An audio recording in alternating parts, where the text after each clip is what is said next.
मैं ज्ञानेंद्र बैसल आप सभी का स्वागत करता हूं अपने YouTube चैनल ज्ञान की ज्योति में। आज की कहानी एक सन्यासी की जो ईश्वर की खोज में निकला हुआ था और एक आश्रम में जाकर ठहरा।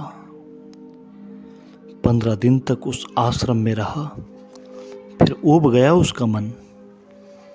उस आश्रम का जो बूढ़ा गुरु था वह कुछ थोड़ी सी बातें जानता था, रोज उन्हीं को दोहरा देता था। फिर उस युवा सन्यासी ने सोचा कि यह गुरु मेरे योग्य नहीं है, मैं कहीं और जाऊं। यहाँ तो थोड़ी सी बातें हैं, उन्हीं को दोहराना है। कल सुबह छोड़ दूंगा इस आश्रम को, यह जगह मेरे लायक नहीं है। लेकिन उसी रात एक घटना घट गई कि फिर उस युवा सन्यासी ने जीवन भर वह आश्रम नहीं छोड़ा।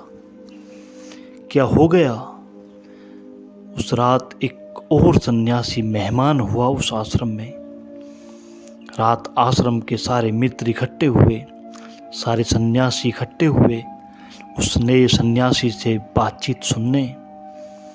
उस नए सन्यासी ने बड़ी ज्ञान की बातें कही, उपनिषद की बातें कही, वेदों की बातें कही।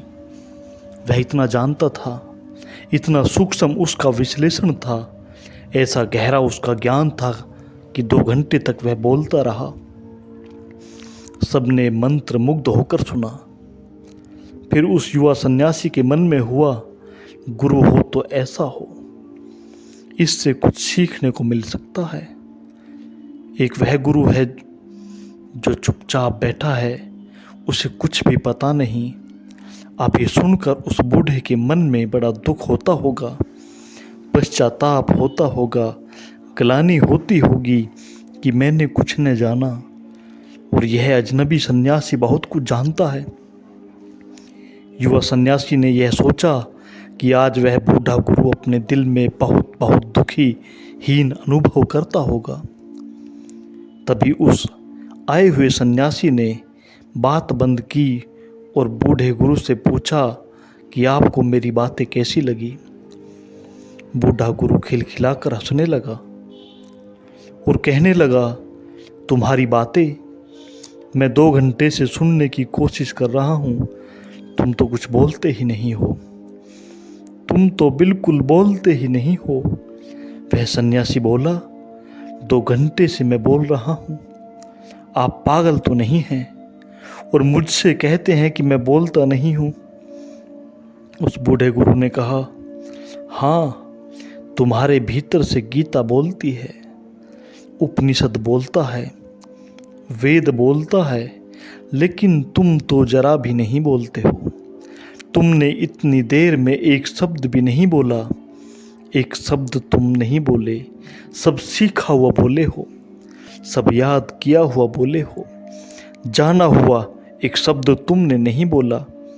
इसलिए मैं कहता हूँ कि तुम कुछ भी नहीं बोलते हो, तुम्हारे भीतर से किताबें बोलती हैं। एक ज्ञान है जो उधार है, जो हम सीख लेते हैं। ऐसे ज्ञान से जीवन के सत्य को कभी नहीं जाना जा सकता। जीवन के सत्य को केवल वे ही जानते हैं जो उधार ज्ञान से मुक्त होते हैं, और हम सब उधार ज्ञान से भरे हुए हैं। हमें ईश्वर के संबंध में पता नहीं, और ईश्वर के संबंध में हमें क्या पता होगा जब अपने संबंध में ही पता नहीं है। हमें मोक्ष के संबंध में पता है, हमें जीवन के सभी सत्यों के संबंध में पता है, और इस छोटे से सत्य के संबंध में पता नहीं जो हम हैं। अपने ही संबंध में जिन्हें पता नहीं, उनके ज्ञान का क्या मूल्य हो सकता है। लेकिन हम ऐसा ही ज्ञान इकट्ठा किए हुए हैं और इसी ज्ञान को जान समझ कर जी लेते हैं और नष्ट हो जाते हैं। आदमी अज्ञान में पैदा होता है और मिथ्या ज्ञान में मर जाता है। ज्ञान उपलब्ध ही नहीं हो पाता। दुनिया में 2 तरह के लोग हैं, एक अज्ञानी और एक ऐसे अज्ञानी जिन्हें ज्ञानी होने का भ्रम है। तीसरी तरह का आदमी मुश्किल में कभी कभी जन्मता है, लेकिन जब तक कोई तीसरी तरह का आदमी न बन जाए तब तक उसकी जिंदगी में न सुख हो सकता है न शांति हो सकती है, क्योंकि जहाँ सत्य नहीं है वहाँ सुख असंभव है। सुख सत्य की छाया है।